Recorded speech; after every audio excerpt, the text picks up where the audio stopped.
નમસ્કાર વિદ્યાર્થી મિત્રો, કેમ છો? આનંદ માને.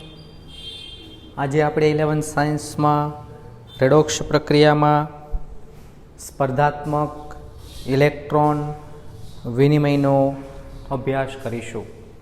પ્રશ્ન પૂછી શકાય, સ્પર્ધાત્મક ઇલેક્ટ્રોન વિનિમયનો અભ્યાસ આકૃતિશ ઉદાહરણશ સમજાવો. સરળ પ્રશ્ન છે.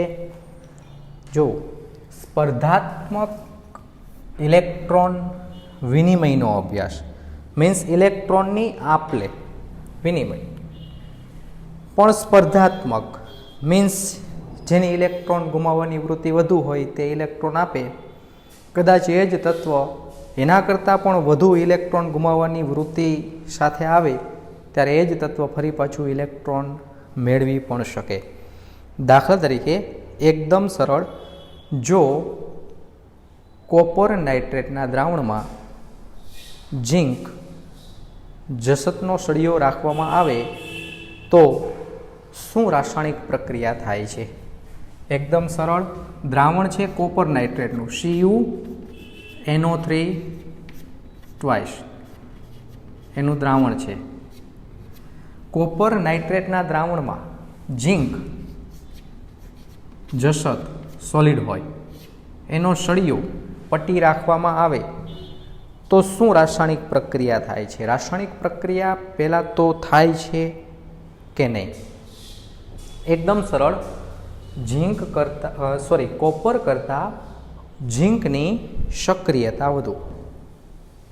અને તમને ખ્યાલ છે જે ધન આયનની, જે ધાતુ તત્વની સક્રિયતા વધુ હોય એ હંમેશા ઋણ આયન સાથે જોડાયેલું હોય. ધારો કે કોઈ વસ્તુ એક હોય અને એની સાથે જોડાનાર વ્યક્તિઓ બે હોય, બે વ્યક્તિની ડિમાન્ડ હોય, તો સમજી શકાય કે એ વસ્તુ વધુ સક્રિય, વધુ બળવાન વ્યક્તિ સાથે જોડાયેલી રહેશે. કોપર કરતાં ઝીંકની સક્રિયતા વધુ. કોપર કરતાં ઝીંકની, જસતની સક્રિયતા વધુ. તો જસત છે સહેલાઈથી કોપરને, તાંબાને રિપ્લેસ કરશે, ધક્કો મારશે અને ઋણ આયન સાથે ઝીંક જસત જોડાઈ જશે. એટલે આ પ્રકારે સમીકરણ થશે ZnNO3 ટ્વાઇસ ઝીંક નાઇટ્રેટનું દ્રાવણ બનશે અને કોપર મુક્ત થાય છે. એકદમ સરળ, કોપર મુક્ત થાય છે, તાંબુ મુક્ત થાય છે. કારણ કે તાંબા કરતાં જસતની સક્રિયતા વધુ છે, તો તાંબાનું જસત વિસ્થાપન કરે છે અને એકદમ સરળ આ પ્રકારે આપણને પ્રોડક્ટ આપે છે. પણ સ્વાભાવિકપણે આપણા મનમાં પ્રશ્ન એ થશે કે આપણને ખબર કઈ રીતે પડે કે કઈ ધાતુની સક્રિયતા વધુ છે? તો એના માટે તમારે 10થમાં જે સક્રિયતાની શ્રેણી આવતી એ સક્રિયતાની શ્રેણી ફરી પાછી યાદ રાખવાની છે.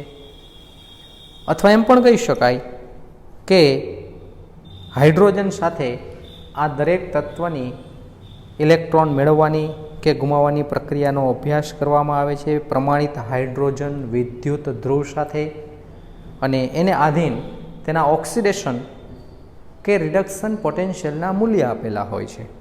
થોડો નવો કોન્સેપ્ટ છે જે તમે વિદ્યુત રસાયણ ઇલેક્ટ્રોકેમિસ્ટ્રી 12થમાં અભ્યાસ કરીશો.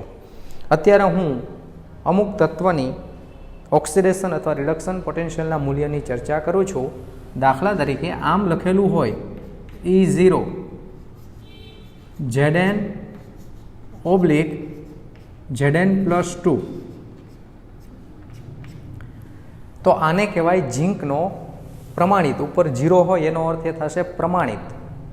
મીન્સ એ પ્રક્રિયા 25°C તાપમાને, 1 મોલર દબાણે, એક વાતાવરણ દબાણે, 1 મોલર સાંદ્રતાએ, 1 વાતાવરણ દબાણે થતી હોય, બરાબર? ત્યારે આ મૂલ્ય આપેલું હોય જેને પ્રમાણિત પોટેન્શિયલ મૂલ્ય કહેવાય. તો એકદમ સરળ, જો અહીંયા ઝીંકનું ઓક્સિડેશન થાય છે, ઝીંકનો ઓક્સિડેશનાંક 0, અહીંયા Zn+2માં એનો ઓક્સિડેશનાંક +2. શું થયું? વધારો. ઓક્સિડેશન. તો આને ઝીંકનો પ્રમાણિત ઓક્સિડેશન પોટેન્શિયલ કહેવાય. ઝીંકનો પ્રમાણિત ઓક્સિડેશન પોટેન્શિયલ છે 0.76 વોલ્ટ, 0.76 વોલ્ટ, 0.76 વોલ્ટ. હવે એનો જ જો રિડક્શન પોટેન્શિયલ લખવો હોય તો આમ લખાય, E0 બદલી જશે Zn2 plus oblique Zn.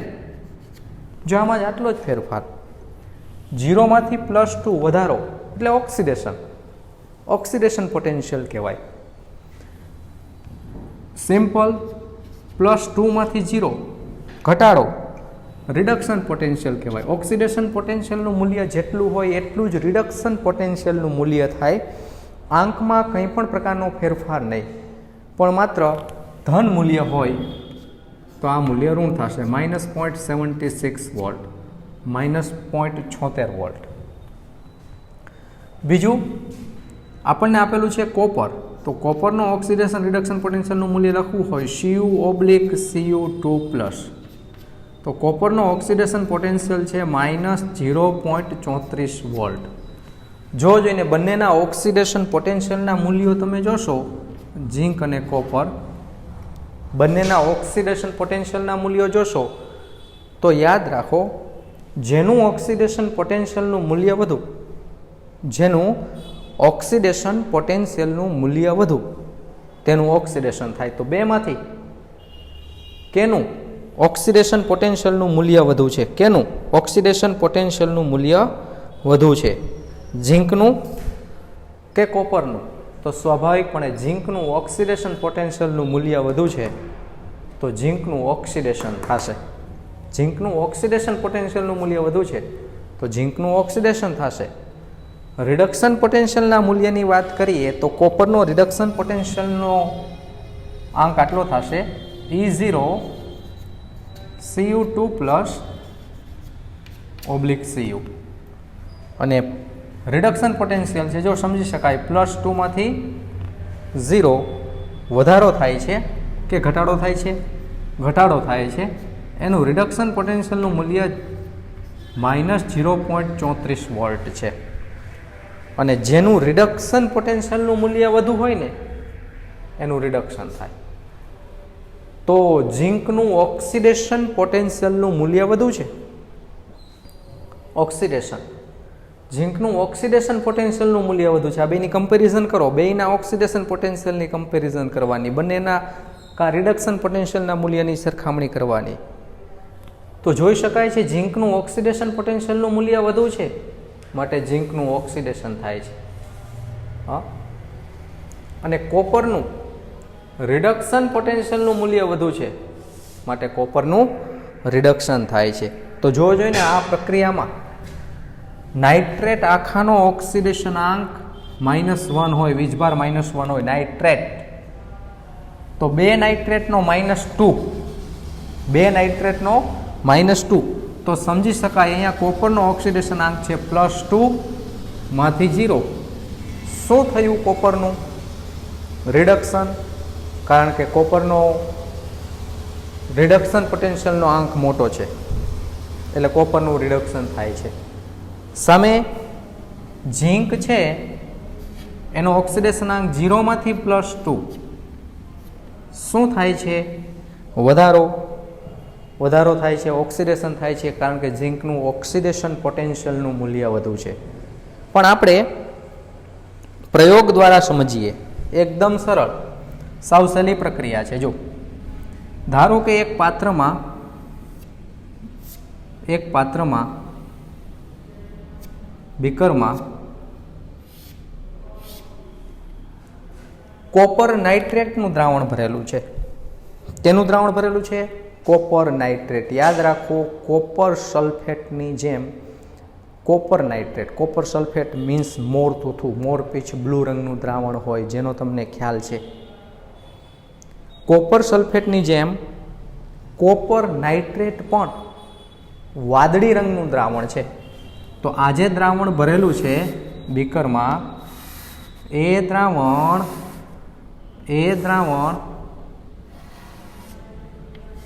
Copper નાઇટ્રેટનું દ્રાવણ છે.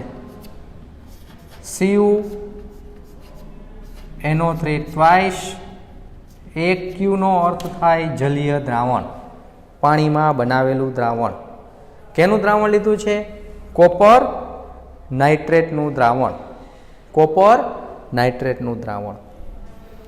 એના અંદર જસત ધાતુનો સળિયો અથવા પટ્ટી જે કયો એ ડુબાડવામાં આવે છે.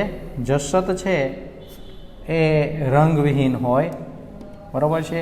એ ધાતુ તમને ખ્યાલ છે, જસત ધાતુનો આ સળિયો છે, ઝીંકનો સળિયો છે, જસતનો સળિયો Zn સળિયો. કોપર સલ્ફેટ અથવા કોપર નાઇટ્રેટ બંને વાદળી રંગના દ્રાવણ છે. તો કોપર નાઇટ્રેટના દ્રાવણમાં ઝીંક જસત ધાતુનો સળિયો ડુબાડવામાં આવે અને પાત્રને થોડી વાર માટે રાખી મૂકવામાં આવે તો તમને ખ્યાલ છે કોપર કરતાં ઝીંકની સક્રિયતા વધુ. કોપર કરતાં ઝીંકની સક્રિયતા વધુ.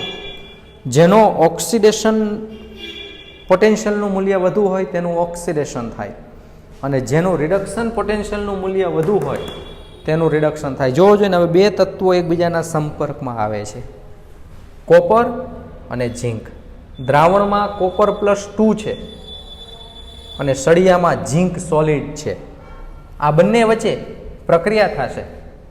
કોપર નાઇટ્રેટના દ્રાવણમાં ઝીંક ધાતુનો સળિયો રાખો એટલે ઝીંકનો ઓક્સિડેશન પોટેન્શિયલનો આંક ઊંચો, એટલે ઝીંકનું ઓક્સિડેશન થશે. મીન્સ ઝીંક છે કોપરને ધક્કો મારી દેશે, રિપ્લેસ કરી નાખશે, અને ઋણ આયન સાથે કોપરની જગ્યાએ ઝીંક જસત જોડાઈ જશે.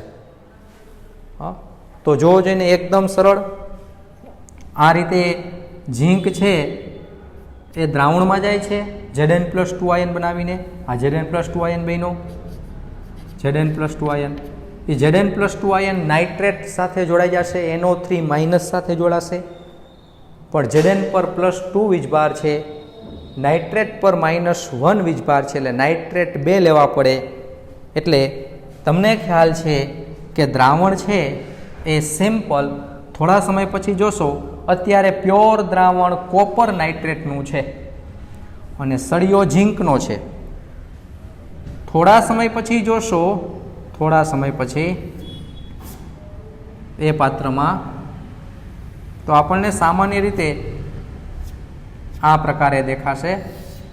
આ જે બીકર છે એ બીકરમાં દ્રાવણ કયું લીધું હતું? કોપર નાઇટ્રેટનું. કોપર નાઇટ્રેટનું અસંખ્ય સંખ્યામાં કોપર +2 આયન અને એના કરતાં બમણા નાઇટ્રેટ આયન હોય. કોપર કરતાં નાઇટ્રેટ આયનની સંખ્યા બમણી હોય, અસંખ્ય સંખ્યામાં. ધારો કે 1000 કોપર આયન હતા, 1000 કોપર આયન. થોડા સમય પછી જોશો તો દ્રાવણમાં ઝીંક જશે. ધારો કે 500 જેટલા ઝીંક દ્રાવણમાં જાય છે, ધારો કે અસંખ્ય હોય, તો સામે 500 જેટલા કોપર +2 આયન, કોપર +2 આયન કોપરમાં રિડક્શન પામી અને સળિયા પર જમા થશે. કોપર +2 આયન કોપરમાં રિડક્શન પામી, ઝીંક જે છે એ ઓક્સિડેશન પામ્યા Zn+2માં, અને Cu+2 જે છે એ રિડક્શન પામી. અને તમને ખ્યાલ પડે તો કોપર ધાતુ છે એ આ રીતે સળિયા પર જમા થાય. લાલાશ પડતી કોપર ધાતુ સળિયા પર જમા થશે. મીન્સ બે પ્રકારની પ્રક્રિયા થશે. ઝીંક દ્રાવણમાં જશે Zn+2 આયનના સ્વરૂપમાં, અને દ્રાવણમાં રહેલા Cu+2 આયનો, Cu+2 આયનો Cuમાં રિડક્શન પામશે, કોપર ધાતુમાં રિડક્શન પામશે, ને બધી ધાતુ જસતના સળિયા પર ધીમે ધીમે જમા થશે. હા, તો જેટલા ઝીંક દ્રાવણમાં જાય છે, કારણ કે બેયનો ઓક્સિડેશન આંક સરખો, જેટલા ઝીંક દ્રાવણમાં જાય છે, જેટલા ઝીંક દ્રાવણમાં જાય છે એટલા જ કોપર દ્રાવણમાંથી સળિયા પર જમા થાય છે. કોપરના પરમાણુ બનશે, ઝીંક આયન બનશે. ફરીથી જેટલા ઝીંકના આયન દ્રાવણમાં જાય છે, ધારો કે 500 ઝીંકના આયન દ્રાવણમાં ગયા, તો દ્રાવણ હવે થોડા સમય પછી જોશો તો બે પ્રકારના દ્રાવણો હશે. બે પ્રકારના દ્રાવણો હશે. કયા બે પ્રકારના દ્રાવણો હશે? તો એકદમ સરળ, કોપર નાઇટ્રેટનું દ્રાવણ હશે અને ઝીંક નાઇટ્રેટનું દ્રાવણ હશે. કોપર નાઇટ્રેટનું દ્રાવણ હશે અને ઝીંક નાઇટ્રેટનું પણ દ્રાવણ હશે.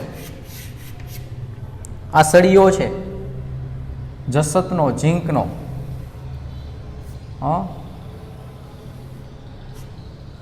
જસત ધાતુનો સળિયો, સળિયા પર થોડા ઘણા અંશે Copper+2 કોપરમાં રિડક્શન પામીને જમા થયા હશે. પણ જોવો જોઈને આ દ્રાવણ જે છે એની વાદળી રંગની તીવ્રતા થોડી ઘટે છે. આના કરતાં મેં થોડું લાઇટ દર્શાવેલું છે, આ ડાર્ક છે, આ લાઇટ. કારણ કે દ્રાવણમાં બે વસ્તુ હશે, કોપર નાઇટ્રેટે હશે, CuNO3 ટ્વાઇસ પણ હશે અને ઝીંક નાઇટ્રેટ પણ હશે. ઝીંક નાઇટ્રેટ ZnNO3 ટ્વાઇસ, ઝીંક નાઇટ્રેટ. કારણ કે દ્રાવણમાં Zn+2 આયન જાય છે અને દ્રાવણમાંથી Cu+2 આયન સળિયા પર જમા થાય છે. યાદ રાખો, કોપર નાઇટ્રેટ વાદળી રંગનું દ્રાવણ છે પણ ઝીંક નાઇટ્રેટ રંગવિહીન છે, પાણી જેવું છે. તો જોવો જોઈને ઝીંક નાઇટ્રેટ વધવા લાગે, ઝીંક નાઇટ્રેટ વધવા લાગે. જેમ જેમ ઝીંક નાઇટ્રેટ વધે એમ વાદળી રંગની તીવ્રતા ઘટે છે. સમજી શકાય. પહેલી આકૃતિમાં વાદળી રંગ, બ્લુ કલર. બીજી આકૃતિમાં લખી શકાય વાદળી રંગની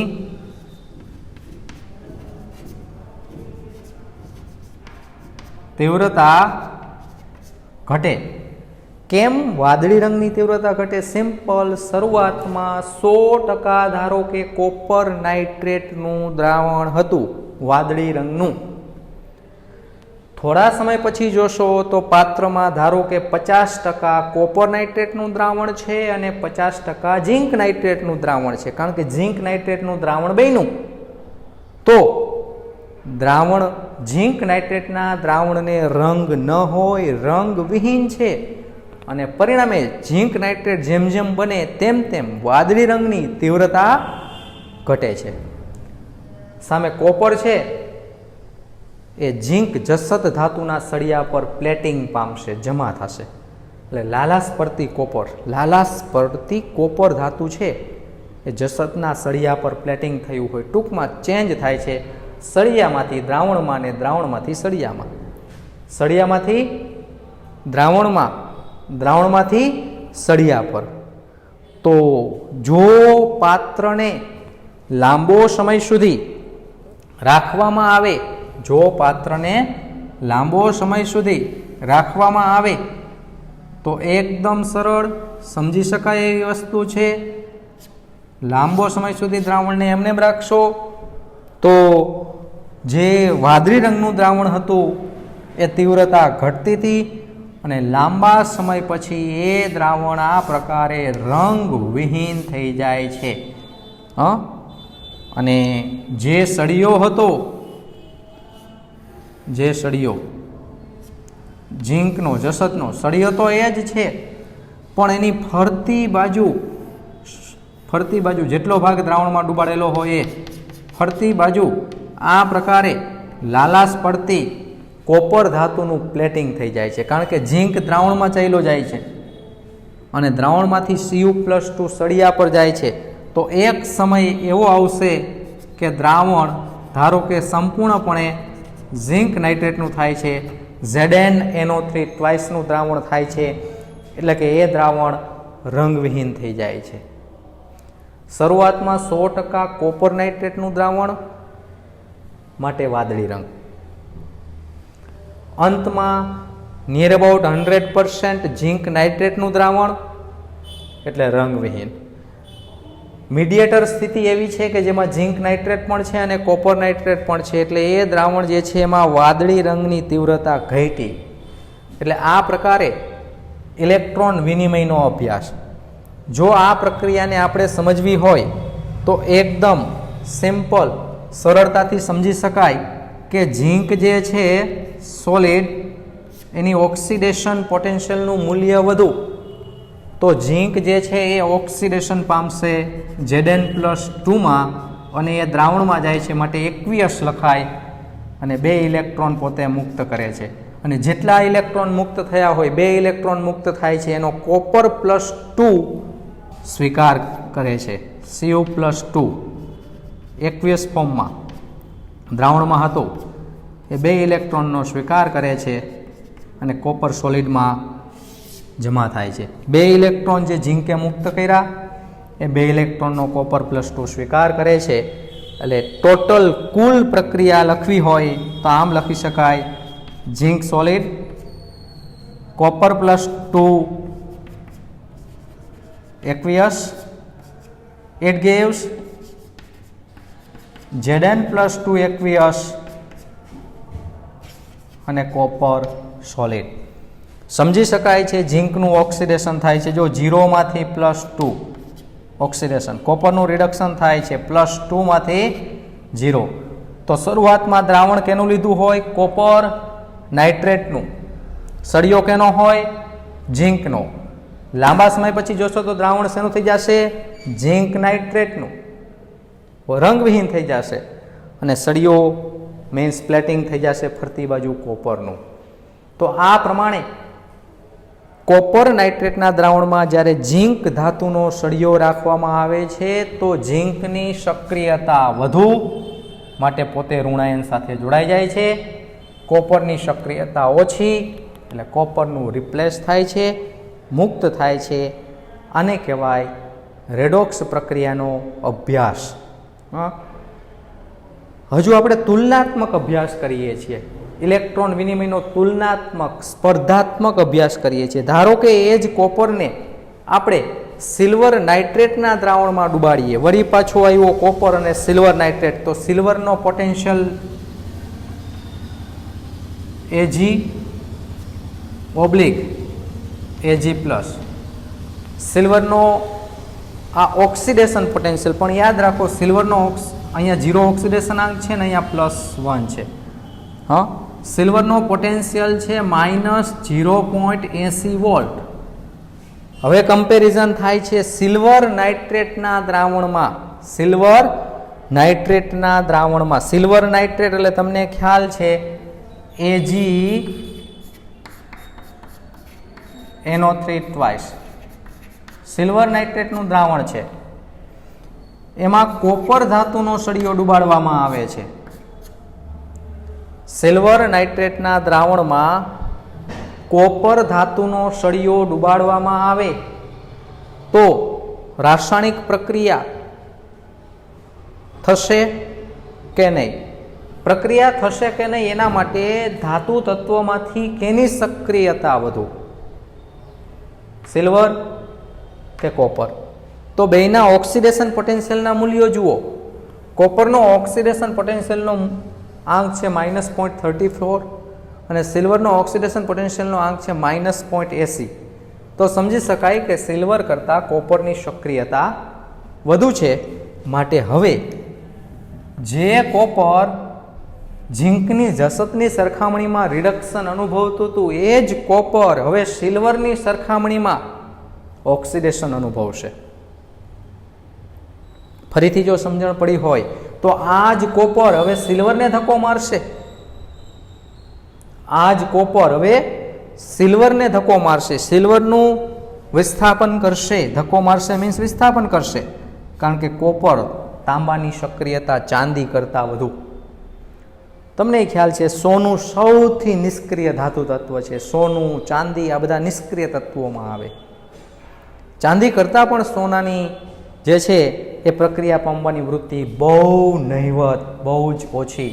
એટલે જ બજારમાં સોનાની ડિમાન્ડ વધુ છે, કારણ કે સોનું છે એ રાસાયણિક પ્રક્રિયા દર્શાવતું નથી. વાતાવરણના સંપર્કમાં આવે, કોઈ પણ સોનાના આભૂષણો આપણે પહેરેલા હોય, વીંટી પહેરેલી હોય, તમે ઘરકામ કરતા હોય, બરાબર, ધારો કે કોઈ લેડીઝ ઘરકામ કરે છે, કપડાં ધોવે છે, બરાબર છે, વાસણ માંજે છે, કેટલાય એસિડના કોન્ટેક્ટમાં આવે, ઘરમાં સફાઈ કામ ચાલતી હોય, એસિડના કોન્ટેક્ટમાં આવે, ભેજના કોન્ટેક્ટમાં આવે, પરસેવાના કોન્ટેક્ટમાં આવે, પ્રદૂષકોના કોન્ટેક્ટમાં આવે, છતાં એ સોનું રાસાયણિક દ્રષ્ટિએ નિષ્ક્રિય છે. એટલે એવા કોઈ પણ પદાર્થો સાથે એ રાસાયણિક પ્રક્રિયા કરશે નહીં, અને રાસાયણિક પ્રક્રિયા કરશે નહીં એટલે સોનાની ચમક એમને એમ જળવાયેલી રહેશે.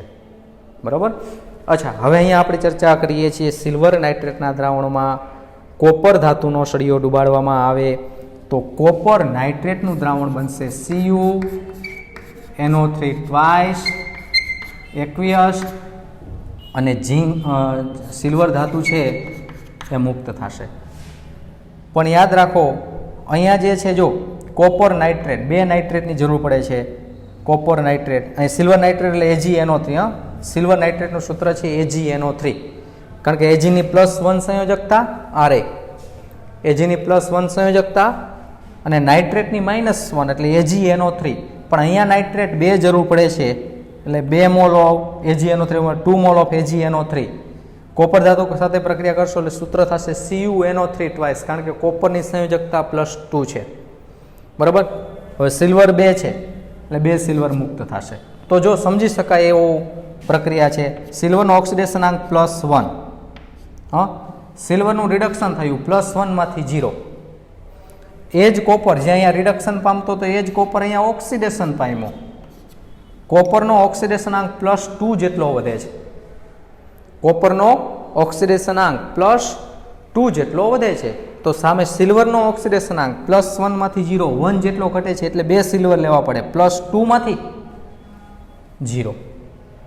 એકદમ સરળ. હવે સળિયો શેનો લેવાનો છે? શેનો લેવાનો છે? કોપરનો સોલિડ સળિયો. દ્રાવણ શેનું લેવાનું છે? ઝિંક નાઇટ્રેટને બદલે સિલ્વર નાઇટ્રેટનું, કોપર નાઇટ્રેટને બદલે. આ રીતે થશે. એકદમ સરળ.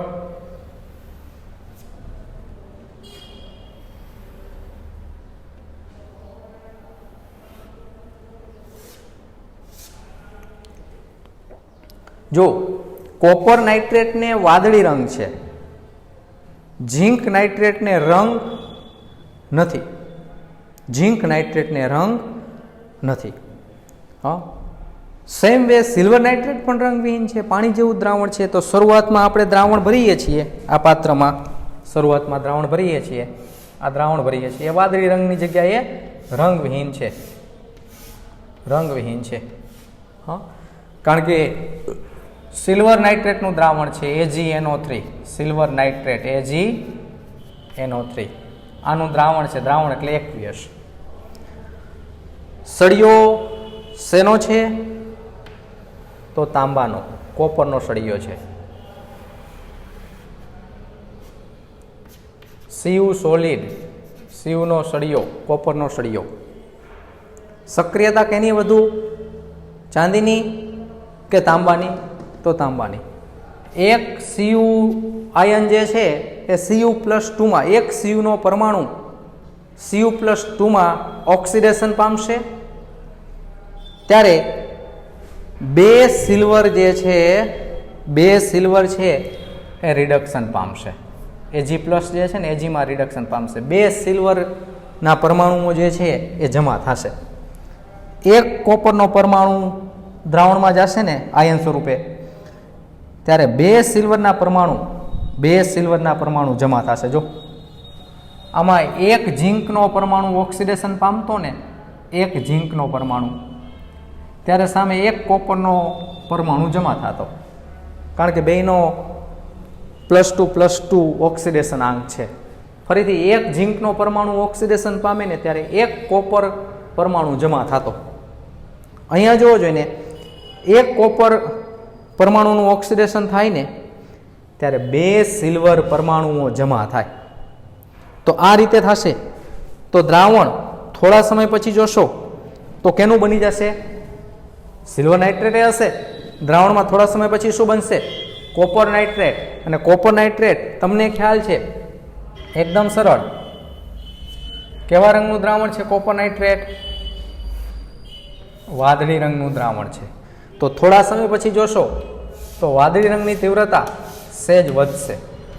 વાદળી રંગની તીવ્રતા સહેજ વધશે અને સળિયો જે તાંબાનો હતો એ તાંબાના સળિયા પર સેજ અમસ્તું પ્લેટિંગ થશે. જેટલો ભાગ ડૂબાડેલો હશે ત્યાં સિલ્વર ધાતુ જમા થઈ હશે. તો હવે આ દ્રાવણ છે બે વસ્તુનું છે. એક સિલ્વર નાઇટ્રેટનું પણ દ્રાવણ છે AgNO3 અને બીજું કોપર નાઇટ્રેટ પણ છે CuNO3 ટ્વાઇસ. બરાબર. સળિયા પર પ્લેટિંગ પણ થયું છે. અહીંયા લખી શકાય રંગવિહીન. અહીંયા લખી શકાય દ્રાવણ અંદર ભરેલું છે કેવું છે? કલરલેસ, રંગવિહીન. અહીંયા લખી શકાય વાદળી રંગની તીવ્રતા ઘટે છે, વધે છે. વાદળી રંગની તીવ્રતા વધે છે અને લાંબા સમય પછી જોશો તો જેટલો દ્રાવણમાં સિલ્વર પ્લસ હતો એ બધો જ રિડક્શન પામીને સળિયા પર જમા થઈ ગયો ત્યારે કોપરનું ઓક્સિડેશન થતું પણ અટકી જશે. મીન્સ દ્રાવણ 100% આ પ્રકારે દ્રાવણ 100% આ પ્રમાણે દર્શાવી શકાય. છેલ્લે સંપૂર્ણપણે વાદળી રંગ ઉત્પન્ન થશે. સળિયા પર પ્લેટિંગ સારા એવા પ્રમાણમાં થઈ ગયું હશે. સળિયો લગભગ સિલ્વર ધાતુનો જ થઈ ગયો હશે. જેટલો ભાગ ડૂબાડેલો હશે એ પ્લેટિંગ વધુ થઈ ગયું હશે. બરાબર.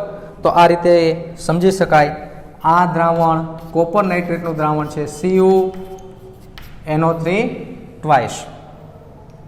એટલે વાદળી રંગ થાય છે. અહીંયા સંપૂર્ણપણે વાદળી રંગ. અહીંયા લખી શકાય રંગવિહીન. તો જોવો જોઈને સમય જતાં ક્રમશઃ વાદળી રંગની તીવ્રતા ઘટે છે. સમય જતાં ક્રમશઃ વાદળી રંગની તીવ્રતા વધે છે. જે કોપર અહીંયા ઇલેક્ટ્રોન મેળવતો હતો એ જ કોપર અહીંયા ઇલેક્ટ્રોન ગુમાવે છે. પ્રક્રિયા લખવી હોય તો આ રીતે લખી શકાય. શું પ્રક્રિયા થશે? તો એનોડ પર ઓક્સિડેશન, એ જ રીતે પહેલાં આપણે ઓક્સિડેશન દર્શાવીએ. કેનું ઓક્સિડેશન થાય છે? તો કોપરનું. જો આમ થશે એકદમ સરળ.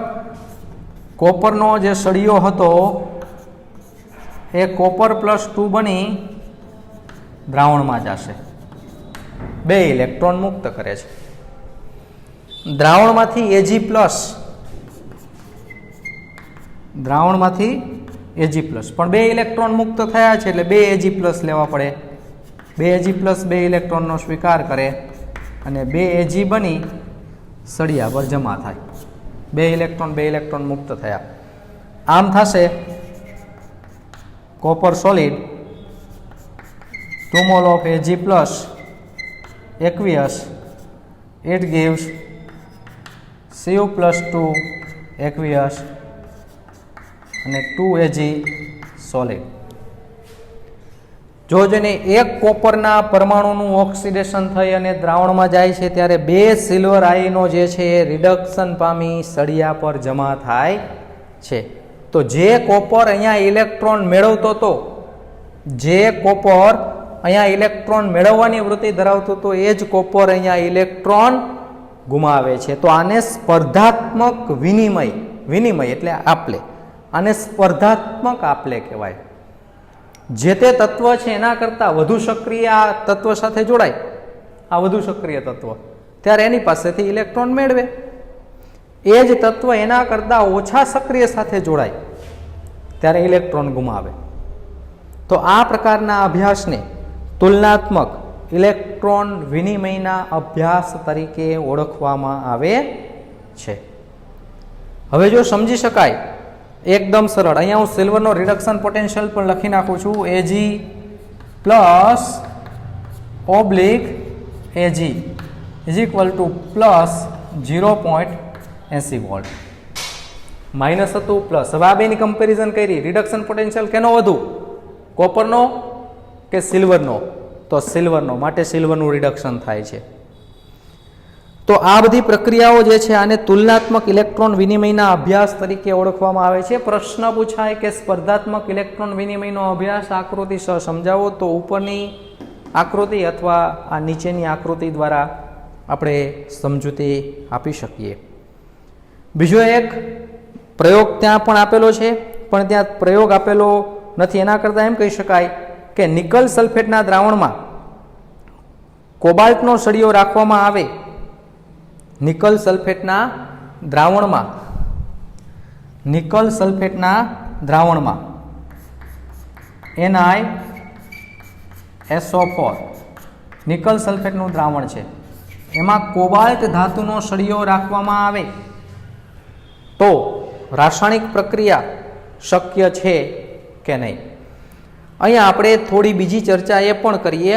ધારો કે એકદમ સરળ સિલ્વર નાઇટ્રેટનું દ્રાવણ છે, AgNO3 નું દ્રાવણ છે, આમાં ઝીંક ધાતુનો સળિયો રાખશું તો રાસાયણિક પ્રક્રિયા શક્ય છે કે નહીં.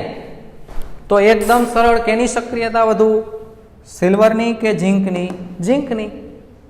પોટેન્શિયલ જુઓ, સિલ્વરનો અને ઝીંકનો, ઝીંકની સક્રિયતા વધુ, તો રાસાયણિક પ્રક્રિયા શક્ય છે.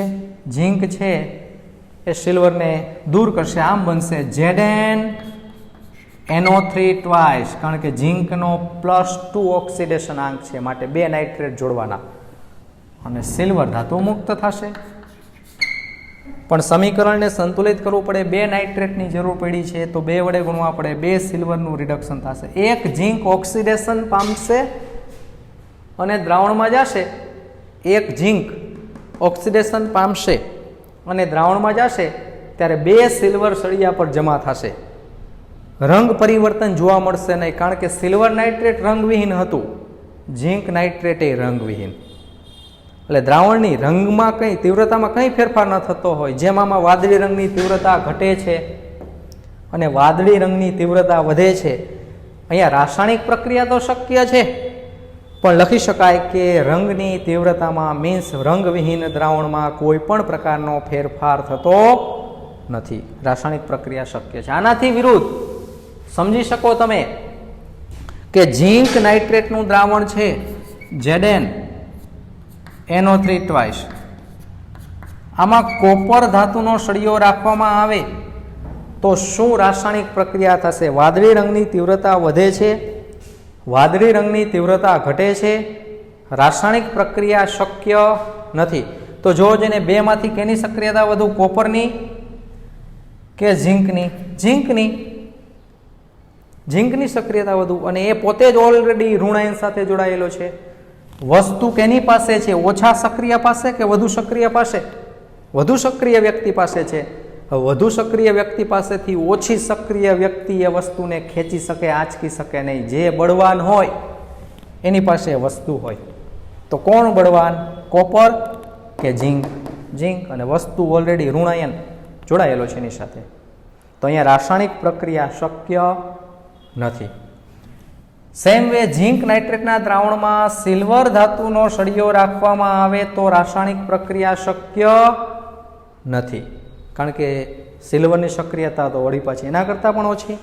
તો સેમ વે અહીંયા ચર્ચા કરવાની છે, નિકલ સલ્ફેટના દ્રાવણમાં કોબાલ્ટનો સળિયો રાખવામાં આવે તો રાસાયણિક પ્રક્રિયા શક્ય છે કે નહીં. તો બંનેના પહેલાં તો પોટેન્શિયલના મૂલ્યો આપવા પડે.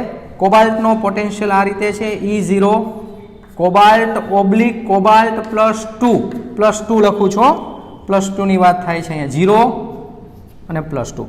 કોબાલ્ટનો ઓક્સિડેશન પોટેન્શિયલનો આંક મૂલ્ય થશે 0.28 વોલ્ટ. અને નિકલ ધાતુ છે નિકલ ઓબ્લિક નિકલ +2, એનો ઓક્સિડેશન પોટેન્શિયલનો મૂલ્ય છે 0.25 વોલ્ટ. તો જો જઈને 2 માંથી કેનો પોટેન્શિયલનો આંક વધુ, નિકલ કે કોબાલ્ટ? તો સમજી શકાય એવી વસ્તુ છે, કોબાલ્ટનો પોટેન્શિયલનો આંક વધુ છે તો કોબાલ્ટનું ઓક્સિડેશન થશે. મીન્સ કોબાલ્ટ નિકલને ધક્કો મારી શકે, કોબાલ્ટ છે નિકલને ધક્કો મારી શકે? હા. તો નિકલનું વિસ્થાપન થશે, દ્રાવણ થશે કોબાલ્ટ સલ્ફેટનું COSO4, કોબાલ્ટ સલ્ફેટનું દ્રાવણ થશે અને નિકલ ધાતુ મુક્ત થશે. આવી રાસાયણિક પ્રક્રિયા. પણ આમાં તમે સંતુલન સમયે જોશો તો નિપજની જે સાંદ્રતા છે એટલી જ સાંદ્રતા નિયર અબાઉટ પ્રક્રિયકની છે. મીન્સ આ જે પ્રક્રિયા જે થાય છે એકદમ સરળ, કે જે પ્રક્રિયા થાય છે એ પ્રક્રિયામાં તમે ખાસ કરીને કોઈ મધ્યમ સાંદ્રતા જોવા મળે છે, એટલે કે કોબાલ્ટ અને નિકલ +2 કે નિકલ +2 અને જે કોબાલ્ટ છે એ એક પણ પ્રક્રિયક કે નિપજ તરફની તરફેણ કરતું નથી. મીન્સ એનો કહેવાનો અર્થ એટલો થાય છે કે બેના પોટેન્શિયલના મૂલ્યો તમે જોશો, પોટેન્શિયલના મૂલ્યો, તો પોટેન્શિયલના મૂલ્યમાં ડિફરન્સ ઓછો તો પ્રક્રિયાની તીવ્રતા પણ ઓછી. મીન્સ ઝડપથી નિપજ પ્રાપ્ત થતી ન હોય, ધીમા વેગથી નિપજ પ્રાપ્ત થતી હોય. જેમ પોટેન્શિયલનો તફાવત વધુ, ધારો કે 0.76 વોલ્ટ ધન છે અને -0.80 વોલ્ટ ઋણ છે, તો આ બેને તમે જોડો એનોડ કેથોડ તરીકે, તો એમાં પોટેન્શિયલનો ડિફરન્સ વધુ એટલે ઝડપથી નિપજ પ્રાપ્ત થાય. મીન્સ આ પ્રક્રિયા વધુ નિપજની તરફેણ કરતું નથી, વધુ નિપજની તરફેણ કરતું નથી. મીન્સ મધ્યમ સાંદ્રતાએ આ જે છે એ પ્રક્રિયા થશે એકદમ સરળ. તો આમ લખી શકાય. પ્રક્રિયાને લખવું હોય તો cobalt solid, it gives cobalt +2 electron, કોબાલ્ટનું ઓક્સિડેશન થયું. નિકલ +2 જે દ્રાવણમાં બેઠો તો એ 2 ઇલેક્ટ્રોનનો સ્વીકાર કરે છે અને નિકલ ધાતુ મુક્ત થાય છે. પ્રક્રિયાને સંપૂર્ણપણે લખવું હોય તો લખી શકાય. Cobalt solid, nickel +2 aqueous, it gives cobalt +2 aqueous and nickel solid. તો આ પ્રમાણે આ બંનેના રિડક્શન પોટેન્શિયલના મૂલ્યો તમે લખી શકો છો. આનો રિડક્શન પોટેન્શિયલનું મૂલ્ય થશે CO+2/CO -0.28 વોલ્ટ. કોબાલ્ટ માટે નિકલ માટે લખી શકાય નિકલ +2/નિકલ, it gives 0.25 વોલ્ટ, -0.25 વોલ્ટ. તો આવા તો દરેક ધાતુ તત્વો માટે જે સક્રિયતાની શ્રેણીની તમે ચર્ચા કરેલી એ બધા જ તત્વો માટે, જેમ લિથિયમ સૌથી સક્રિય અને સોનું સૌથી નિષ્ક્રિય ધાતુ તત્વોમાં, એ આખી શ્રેણી આપણે યાદ રાખવાની છે.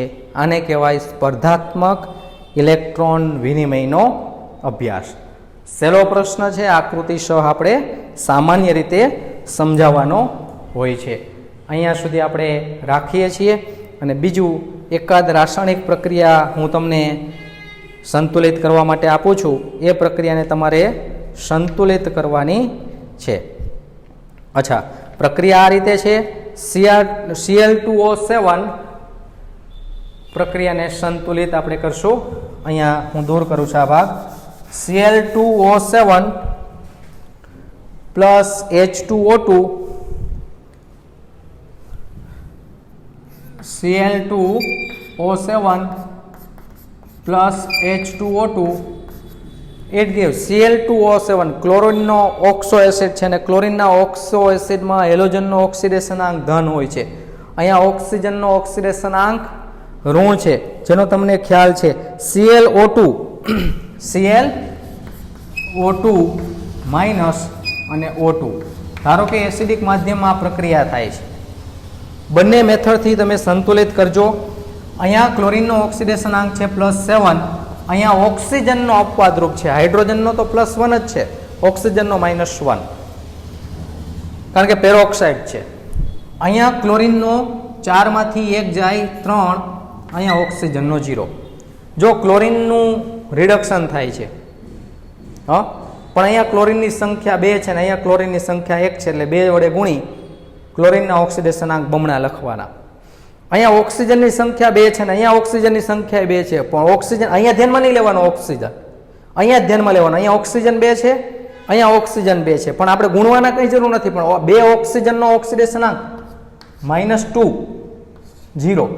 અહીંયા 2 વડે ગુણશો, 2 ક્લોરીનનો 6, અહીંયા 2 ક્લોરીનનો 7, 2 ને 14. આ પ્રકારે ઓક્સિડેશનાંક થશે. 14 માંથી 6 8નો ઘટાડો, -2માંથી 0, 2નો વધારો. આ પ્રક્રિયાને તમારે બંને મેથડથી, બંને રીતથી સંતુલિત કરવાની છે. અને અહીંયા સુધી આપણે રાખીએ છીએ. પહેલો મુદ્દો તત્વના ઓક્સિડેશનાંક લખો. બીજો મુદ્દો તત્વના પરમાણુને સંતુલિત કરી ફરીથી ઓક્સિડેશનાંક લખો. ત્રીજો મુદ્દો ઓક્સિડેશનાંકના તફાવતને આધારે ઓક્સિડેશન અને રિડક્શન પ્રક્રિયાઓ નક્કી કરો. ચોથો મુદ્દો યોગ્ય સહગુણકો વડે ગુણી ઓક્સિડેશનાંકના તફાવતને સંતુલિત કરો. અને પાંચમો મુદ્દો વીજભાર અને પ્રક્રિયાના માધ્યમને આધારે હાઇડ્રોજન અને ઓક્સિજનને સંતુલિત કરો. અહીંયા સુધી આપણે રાખીએ છીએ.